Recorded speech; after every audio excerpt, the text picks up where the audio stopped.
Hey guys, how's it going? What I wanted to do in this video is just real quick, completely off the dome. What I wanted to do is just cover the difference between an outbound offer and an inbound offer in this video. And by outbound offer and an inbound offer, what I mean is an offer that is going to work on outbound prospecting. So that's cold outreach, cold email, cold DMs, cold calling, and an inbound offer, which is essentially, whether someone's coming from a referral, someone's coming from,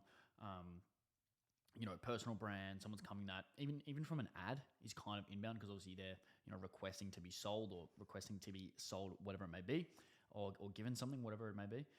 But really the main thing is that on outbound,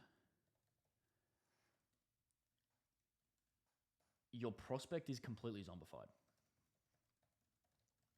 Completely zombified. And let me explain. When someone is scrolling through their email inbox or someone's scrolling through their cold DMs or their DMs, what they're really doing is just looking to make sure that they're not missing something, and they really just want to be in and out of there ASAP as possible. It's literally just, okay, let me just click through, bang, bang, bang, bang, bang. Let me just click through my email inbox. Okay, have I been sued? Have I done something wrong? Is one of my employees reaching out to, get annoyed at me for doing something wrong or being late, or am I missing a meeting or whatever it may be? And if they're looking through their DMs, it's literally the same thing. It's, okay, is someone reaching out to me for, I don't know, a sponsorship if they're famous, or is someone, reaching out to me or for whatever reason? They're just really checking to see what is going on. Am I missing something? That's the main idea. I don't need to ramp on that for too long. I think you get the point.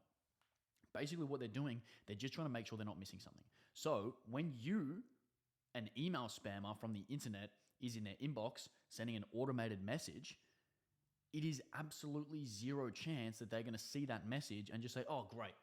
Oh my goodness. Thank the Lord. John from Agency Owner 101 has just emailed me. Oh my goodness. I'm so grateful that they took the time out of their day to scrape a lead list from Apollo and send it to me on an automated basis. Oh, how considerate of them. Let me tell you, there's a 0% chance of that happening. I'll give you maybe a 1% chance of that happening. But for the most part, there's a 0% chance happening. I just realized this is a little bit off center. So that's super triggering. Let me just fix that. So the difference here is obviously on inbound, they are looking to be sold. You have time is the main difference.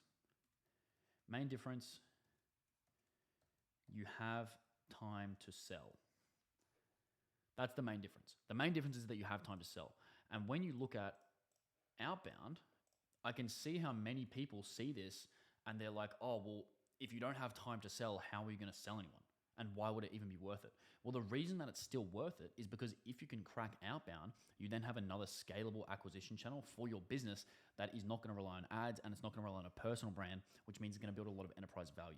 And you can also scale it very cheaply. For example, we're booking calls for a software right now for about $38. If you're going to go to paid ads, if you're booking a demo for $38 on paid ads, you are absolutely insane. So the reason that it's still worth it is cheap, scalable, and easy once you've figured it out. So at this point, it's like, well, okay, what do I do? Well, what you do is you have to create an outbound offer. So in order to yank the prospect from this completely zombified state, what you need is to give them something that yanks them from zombified state. What do I mean by something that yanks them from a zombified state? I mean something that is appealing to them or that appeals to their direct current state. So appeals to them or appeals to their direct current state. And what does that mean? So something that appeals to them is no-brainer value. E.g.,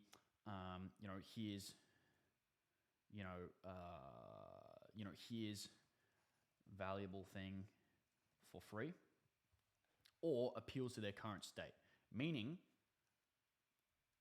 hey, were you struggling with problem? You don't have to script it in that exact way. In fact, I rarely ever do script it in that exact way. But if you are speaking about something that directly appeals to a large percentage of the market, you're going to be able to create campaigns that are absolutely sick. The problem is that a lot of the times people will talk about a problem that does not appeal to a large percentage of the market. So, for example, if I know 2% of the market is currently struggling with cold email deliverability, it would not be a good idea to go and email a big lead list talking about cold email deliverability. It would be a much better idea to go ahead and say, oh, well, okay, I know there's a massive problem going on in the market with cold email scripting. Maybe I'm going to go ahead and make a lead magnet, or I'm going to make some type of offer around cold email scripting because I know that is going to appeal to a larger part of the market. A better example of this is if you do e-commerce stuff, I'll know a small percentage of the market is looking for email marketing at any given time. So if I'm a full service agency, I might offer them something like TikTok ad creative, may have a larger percentage of the market looking for it. And therefore, I can appeal to a larger percentage of the market and create a more successful campaign. So the way that you can actually take this and implement it into your agency or into your B2B company is think, what is something that my direct ideal customer is aware of, that they're either looking for, that they are struggling with, that they are somewhat conscious of. So for example, some people are actually conscious of cold email deliverability. So cold email, so Google made new cold email rules for deliverability. Google made new cold email rules for deliverability. If my prospect is aware of this, or a large percentage of my prospects are aware of this, it would be a good idea to make some cold email copy about this specific thing. Let me just think of another example. So another example is a little while ago, e-com brands were very aware and interested in UGC. So a lot of them were very aware of UGC because they saw a lot of brands were crushing with it. This is something that you have to just be very aware of the current state of your ideal customer. And this is where things like market research come into play, et cetera, et cetera. So e-com brands were very aware and interested in UGC. So even if you don't necessarily offer UGC, it's a good idea to somehow tie your stuff into it. So for example, if you had a video editing offer, or you had a copywriting offer, it would be a good idea to somehow incorporate that with your main offer. And another idea, when it comes back up to here, you can appeal to them by giving them no-brainer value that appeals to their current state. So that's like a little bonus. If the free value that you're giving appeals to their current state, it's like, wow, that's some serious stuff. So an example of this is like if I know Google made a new change for cold email deliverability, I can just say, hey, can I fix your sales team's outbound deliverability? And obviously this isn't perfect cold email copy. I'm just sort of making up like, hey, can I fix your, if you're going to make a one sentence cold email, that's actually not going to even be bad. But basically what I'm trying to show you is when you're doing outbound, you have to give them something that's directly appealing immediately. You have about 1 second before someone clicks away, versus on inbound, you might be able to say, you can basically say anything because people aren't going to reach out to you if they aren't interested in your thing. And these things still apply to an inbound offer, but with an inbound offer, you might have a little bit more time.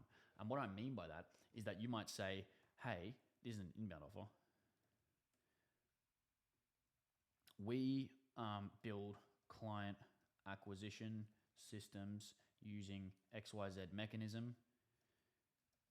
Here is how. Like you might get a couple of seconds. You might get a little bit of an ABC, and then you might be able to go on for a little bit longer with a VSL or something like that. You might have a little bit more time. Basically, when someone's on inbound, you can explain yourself. Think of inbound as if someone who here's the thing. It's kind of like a club when you're in outbound. Like if you're doing outbound and you're in a club and you're trying to appeal to a girl, you have about 2 seconds before, and don't call me as the club expert, but you have about 2 seconds before the girl is completely switched off if you say something stupid.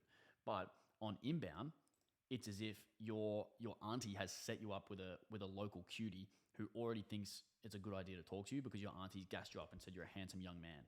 So if that's the case, what you can do is you kind of have a bit of time. So you might get a coffee date out the gate. So you might get a sales meeting out the gate on inbound. So you don't really need to do anything too crazy. You don't need a crazy guarantee. You might not need all this stuff.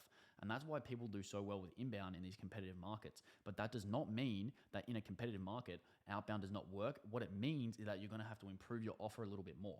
Does that make sense? I'm hoping I'm making sense. If this video was complete trash, let me know in the comments. If this video was good, again, let me know in the comments because I'm just sort of testing stuff at this point. But yeah, let me know if this was good. Let me know if this was bad. Let me know. I'll keep making more of them. Cheers.